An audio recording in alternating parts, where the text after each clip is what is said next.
Hello students, men's education online classes में आप सभी का बहुत बहुत स्वागत है। त्रैमासिक पेपर कक्षा 12वीं विषय हिंदी आपका 29 अगस्त का अर्थात कल सुबह का पेपर है आप लोगों का ये। और आपको मैं जो बता रहा हूँ 100% आपकी परीक्षा में इसमें से क्वेश्चन आपको देखने को मिलेंगे। ठीक है, पूरा पेपर सॉल्यूशन सहित है। जल्दी से सभी बच्चे लाइव आ जाइए क्योंकि अब मैं क्लास स्टार्ट करने वाला हूँ। यहाँ पर सभी बच्चों के लिए टेस्ट स्टडी मटेरियल मिल रहा है। दोस्तों, हमारे ऐप की लिंक हमने डिस्क्रिप्शन में डाल रखी है, ऐप को डाउनलोड कर लीजिएगा। देखिए, सही विकल्प चुनकर लिखिए में पहला क्वेश्चन। हमने आपके लिए इसी में इंस्टाग्राम की लिंक भी डाल रखी है, इंस्टा पर भी आप हमें फॉलो कर सकते हैं और डीएम कर सकते हैं। देखिएगा, आत्मपरिचय कविता किस गीत संग्रह से ली गई है? ये आपका पहला पार्ट है दोस्तों, वो ली गई है निशान निमंत्रण से। तो आप सभी बच्चों को निशान निमंत्रण बताना है और बिल्कुल बेस्ट तरीके से पढ़ाई करके और परीक्षा में धमाल मचा देना है। देखिएगा, करुण रस का स्थायी भाव क्या है? तो करुण रस का स्थायी भाव हो जाएगा शोक। ठीक है, और यहाँ पर ये श्रृंगार रस का स्थायी भाव होता है रति, वीर रस का स्थायी भाव होता है उत्साह और हास्य रस का स्थायी भाव होता है हास। ठीक है, ये सभी रसों के स्थायी भाव मैंने आपको बताए हैं। यहाँ करुण रस का पूछा है तो करुण का होता है प्यारे बच्चों शोक। अगला देखिएगा, भक्तिन संस्मरणात्मक रेखा चित्र इनमें से किस संकलन में संकलित है? तो भक्तिन जो है इसमें आप सभी बच्चों को याद रखना है बिल्कुल करेक्ट आंसर के रूप में। मैंने आपसे पहले भी कहा था, यहाँ पर भक्तिन जो है ये संस्मरणात्मक रेखा चित्र है। तो यहाँ इसमें आप सभी बच्चों को क्या बताना है? बिल्कुल बिल्कुल सही बात है।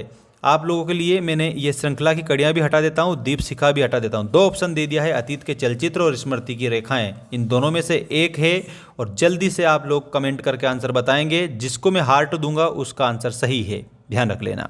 सतिया का अर्थ है ये स्वास्तिक का चिन्ह होता है। अतीत में दबे पांव रचना में मोहनजोदड़ो को देखकर लेखक ओम थानवी को याद आ गया था। तो लेखक ओम थानवी को उनका गाँव याद आ गया था और उनका गाँव था कुलधरा। कुलधरा गांव उनको याद आ गया था। जनसंचार माध्यम रेडियो है। तो जनसंचार का जो माध्यम रेडियो है इसमें आप सभी को याद रखना है, इसको हम श्रव्य माध्यम मानेंगे क्योंकि हम रेडियो को क्या करते हैं? रेडियो को हम सुनते हैं। तो जिसको हम सुनते हैं वो श्रव्य है, जिसको हम सुनते और देखते हैं वो दृश्य श्रव्य है और जिसको सिर्फ हम देखते हैं वो दृश्य है। ठीक है, यहाँ पर आपको याद रखना है। और जिसको हम पढ़ते हैं चाहे वो कहानी हो, नाटक हो, कुछ भी हो, अगर आपने पढ़ दिया तो वो पद्य होता है। और यहाँ पर आंसर आपका श्रव्य होगा। ये रेडियो जनसंचार का माध्यम है जिसको श्रवण करा जाता है। अब हम बढ़ते हैं यहाँ पर अगले क्वेश्चन की तरफ। देखिएगा, यहाँ निम्नलिखित रिक्त स्थान में उचित शब्द को चयन कर लिखिए। बादल राग कविता अनामिका में खंडों में प्रकाशित है। तो दोस्तों, बादल राग कितनी बेस्ट यहाँ पर आप लोगों के लिए यह क्वेश्चन आ चुका है। तो बादल राग दोस्तों, इसमें सभी बच्चों को क्या बताना है? जल्दी से जल्दी मैं बता रहा हूँ सारे के सारे आंसर। और इसमें आपको पूरा का पूरा कंप्लीट सॉल्यूशन दे रहा हूँ, इसलिए आप लाइक जरूर कर दें पहले तो। ठीक है, सभी बच्चे जितने भी लाइव मेरे साथ में जुड़े हैं जल्दी से आप लाइक करेंगे। यहाँ पर आपका जो करेक्ट आंसर है बिल्कुल सही बात है। अच्छी बात है कि आपने लाइक कर दिया है। कुछ स्टूडेंट कमेंट कर रहे हैं कि सर हमने लाइक कर दिया है। तो देखो, ये तो आपका एक काम होता है जो आपको करना ही होता है। लाइक शेयर सब्सक्राइब तो आपका क्या है? आपका ही काम है ये तो बेटा, है ना? बिल्कुल ध्यान रखना। यहाँ पर आपको मैं बता देता हूँ, अनामिका में 6 खंड हैं, इसमें आपको 6 बताना है करेक्ट आंसर। नागार्जुन के कवि हैं। तो प्यारे साथियों, नागार्जुन आपके प्रगतिवाद के कवि हो जाएंगे। ठीक है, प्रगतिवाद आपका सही उत्तर हो जाएगा। यहाँ खालिस्तान में आपको प्रगतिवाद लिखना होगा। दोहा छंद है। दोहा सममात्रिक छंद है कि अर्ध सममात्रिक है? ये अर्ध सममात्रिक है, ये वाला, ये करेक्ट होगा। पहलवान की ढोलक पाठ की विधा है। पहलवान की ढोलक यहाँ पर कहानी विधा में लिखा गया पाठ है। नेक्स्ट देखिएगा, जब मूल वाक्य के साथ एक या अधिक वाक्य और भी मिले होते हैं तब वह क्या कहलाता है? दोस्तों, वो संयुक्त वाक्य कहलाता है। ठीक है, इसमें आपको संयुक्त बताना है। सुंदलगेकर मास्टर पढ़ाने आते थे, यहाँ पर मराठी पढ़ाने आते थे। तो करेक्ट आंसर के रूप में मराठी लिखेंगे। स्तंभ लेखन का मुख्य रूप है। कौन से लेखन का? तो विचार परक लेखन का मुख्य रूप हो जाएगा। तो यहाँ पर आपको विचार परख सही उत्तर के रूप में बताना रहेगा। इसके बाद में साथियों, प्यारे बच्चों, यहाँ पर आ चुका है सही जोड़ी बनाइए वाला क्वेश्चन आपकी स्क्रीन के सामने। हरिवंश राय बच्चन वाला पहला पाठ है, हालावात के जनक कहलाते हैं। तो यहाँ आपको हालावात करेक्ट बताना है। उपमेय की उपमान से श्रेष्ठता, तो यहाँ पर आप लोगों को करेक्ट उत्तर के रूप में बताना है और वह हो जाएगा व्यतिरेक अलंकार। तुषारपात का मतलब ओले बरसना, ठीक है, ओले बरसना तुषारपात का अर्थ होता है। शिरीष के फूल में आपको हजारी प्रसाद द्विवेदी बता देना रहेगा, ठीक है। तो ये रहा आपका Hazari Prasad Dwivedi. Some how improper, इसमें आपको यशोधर बाबू बताना है, ठीक है।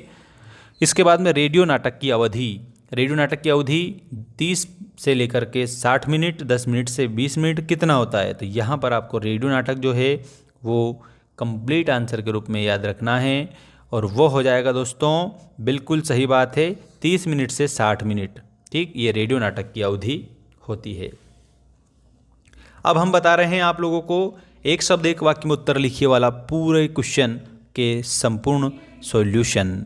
कवि उमाशंकर जोशी ने अपने खेत में कौन सा बीज बोया था। तो इसमें आपको याद रखना है कविता रूपी बीज बोया था, कविता रूपी बीज। जान श्याम घनश्याम को ना छूटे वनमोर पंक्ति में कौन सा अलंकार है। तो इसमें भ्रांतिमान अलंकार है, ठीक है, भ्रांतिमान अलंकार। ये आप सभी स्टूडेंट्स को याद रखना रहेगा। आधुनिक युग की मीरा किसे कहा जाता है। तो दोस्तों आप सभी को मालूम होना चाहिए, ये कहा जाता है महादेवी वर्मा को, ठीक है। नेक्स्ट देखिएगा, मेला आंचल के लेखक का नाम लिखिए। तो यहाँ फणीश्वर नाथ रेणु मेला आंचल के लेखक है, फणीश्वर नाथ रेणु, ठीक है। नेक्स्ट देखिए, काठ की हांडी बार बार नहीं चढ़ती का अर्थ लिखिए। इसका मतलब छल कपट बार बार नहीं चलता, बार बार नहीं चलता। आनंद यादव का मन किस बात के लिए तड़पता था। तो आनंद यादव का जो मन है वो पाठशाला जाने के लिए तड़पता था। तो इसमें आपको लिखना है पाठशाला जाने के लिए, ये आपका सही आंसर है। प्रदेश के किन्हीं 2 लोकप्रिय समाचार पत्रों के नाम बताइए। दोस्तों इसमें एक तो आप लिख देंगे नव भारत और एक लिख देंगे दैनिक भास्कर, ठीक है। यहाँ पर आपको ये समाचार पत्र मैंने बता दिए हैं। बाकी आपको ये पूरे क्वेश्चन आंसर चाहिए तो इसके लिए आप हमारे ऐप को इंस्टॉल कर लो, जिसमें आप लोगों को क्लास 12th हिंदी का जो कोर्स है वो दे रखा है, मात्र वो भी 199 में। उसको परचेस करके 4 के 4 सेट का आंसर देख लेना, सारे का सारा पेपर देख लेना, PDF में आपको मिल जाएगा। और इसके अलावा और भी साल भर तक आपके लिए और भी स्टडी मटेरियल देखने को मिलता रहेगा उसमें। तो ऐप को ज़रूर इंस्टॉल करना सभी बच्चे। धन्यवाद।